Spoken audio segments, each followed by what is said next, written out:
안녕하십니까, 스텝 산사입니다. 오늘 2024년 하반기 전망 세 번째 시간입니다. 종목 어떤 거 사야 되냐, 업종 뭐 사야 되냐 얘기 당연히 이제 해야 되잖아요. 근데 그거는 다음 시간에 제가 하고, 오늘은 그 중에서 하나의 아이디어를 조금 자세히 말씀드려 보려고 해요.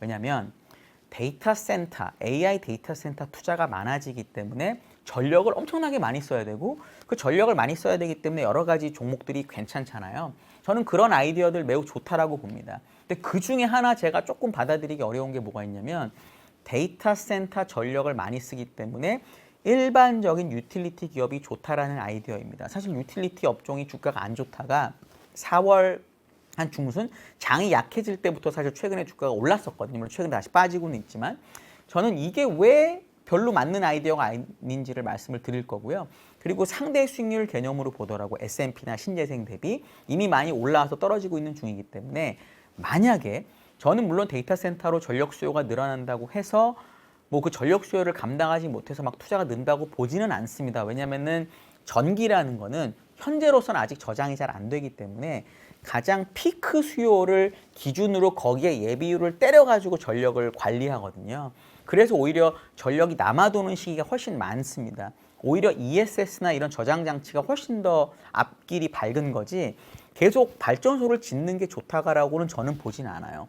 하지만 제가 100번 양보해서 이 논리 때문에 어쨌든 유틸리티가 올랐기 때문에, 그러면 그거를 믿는 분들한테 또 대안이 뭔지를 말씀드리려고 합니다.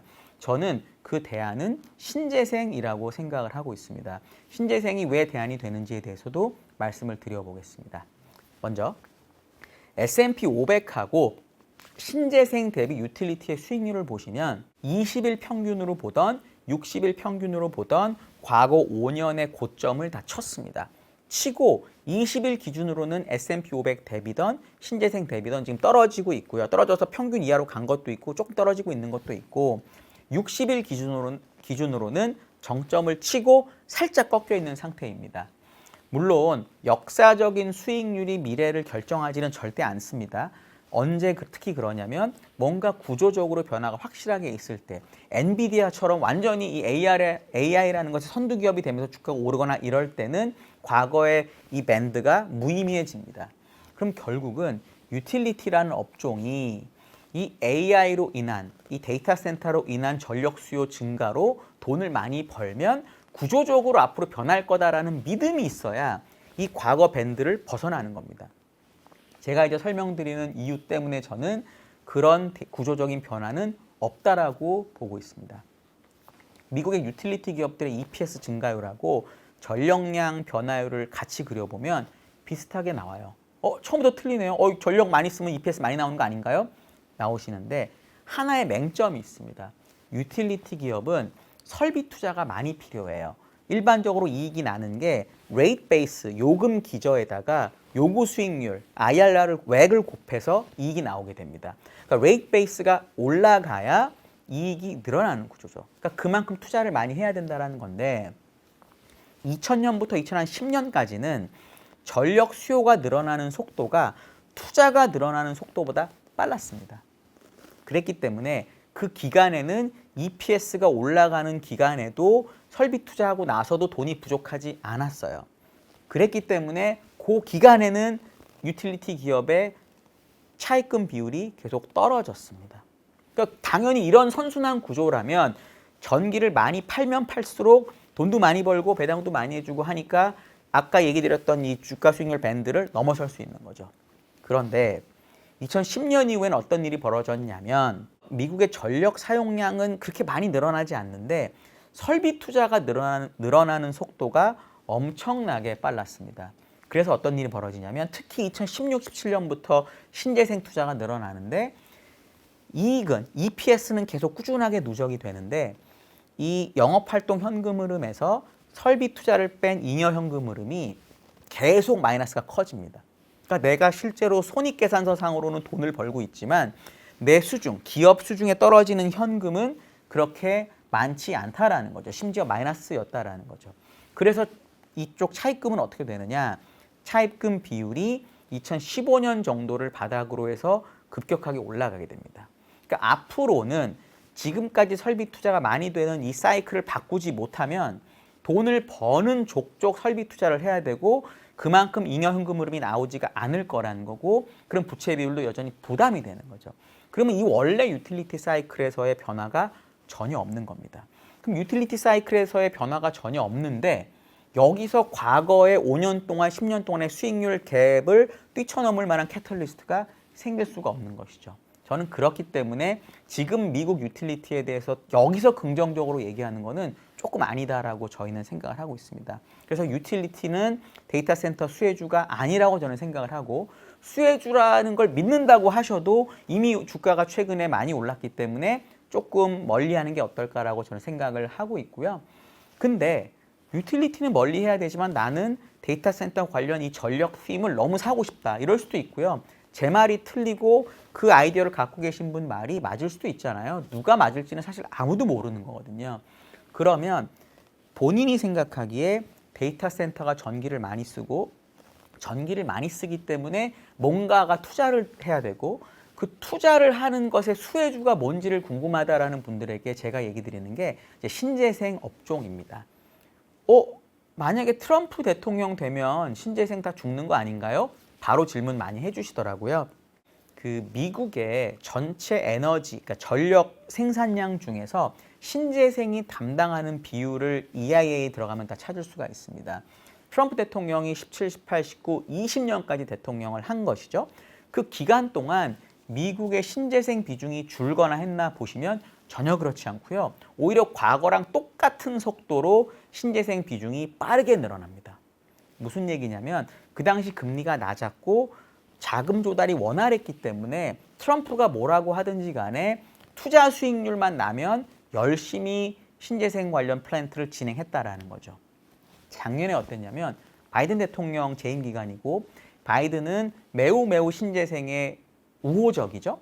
그런데 작년에 신재생 에너지 비중이 미국에서 0.5%포인트밖에 안 올라갔습니다. 그러니까 각도가 이렇게 가다가 이렇게 됐어요. 왜? 금리 높아서 그렇다라고 저는 봐요. 그러니까 아무리 정부가 하라고 해도 투자하는 사람들이 지금 이 금리로 빌려가지고 전기 팔아서는 이익이 안 난다. IRR이 낮다. 뭐 NAV가 마이너스다. 뭐 ROIC가 낮다. 이런 거를 계산하고 투자를 안 한 것이죠.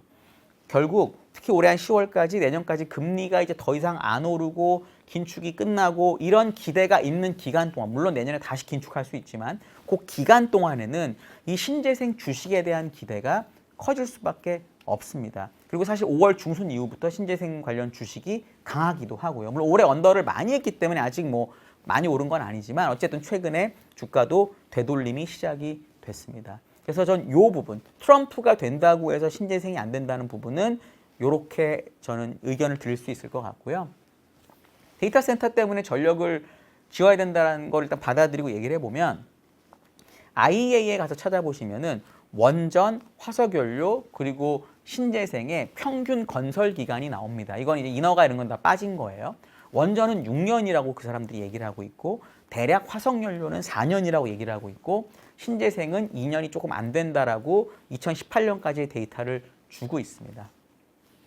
제가 만약에 에너지 사업자라면, 전기 사업자라면 아예 구조적으로 전력이 부족하다라고 결론을 내렸다면 저는 그렇게 생각 안 하지만 누군가 결정을 했다면 차라리 시간이 들더라도 원전을 짓는 게 낫습니다. 왜냐하면 한번 지어놓으면 워낙 싸기 때문에 돈을 많이 벌 수 있거든요. 대신 원전의 약점은 오래 걸리기 때문에 나는 전기가 많아질 줄 알고 지었는데 전기 안 모자르면 난리 나는 거죠. 왜냐하면 미국은 뭐 누가 돈 대주는 거 아니니까요. 우리나라는 저도 뭐 정부에서 해결해 주는 게 상관은 없지만 그러면 화석연료는 4년 제일 애매하고 왜냐면 비싸기도 하고 이러니까 그럼 결국은 장기적인 구조적 변화로 원전을 짓거나 아니면 짓는데 2년이 안 걸리는 신재생을 지을 수밖에 없다라는 것이죠.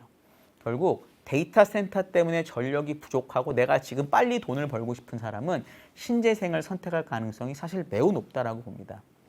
예를 하나 들어드리면 조선에 보면 신조선가라는 게 있고요. 중고선가라는 게 있습니다. 말 그대로 신조선가는 세배 가격, 중고선가는 중고배 가격입니다.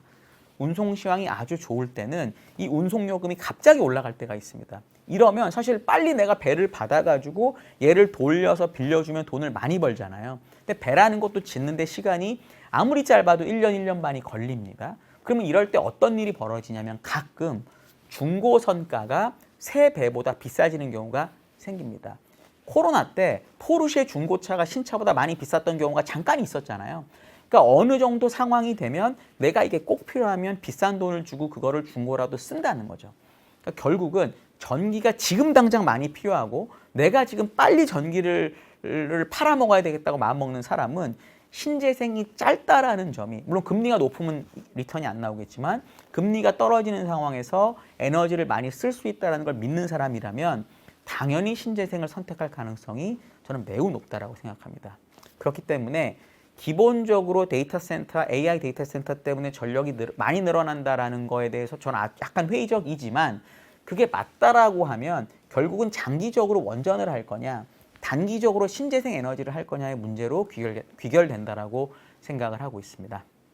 오늘 제가 이 신재생하고 유틸리티 얘기를 드렸는데 요거 들으시고 얘기한 것 중에 좀 이상한 게 있으시거나 하면은 꼭 답변 댓글 달아주시면 제가 이야기 한번 드려보도록 하겠습니다. 감사합니다.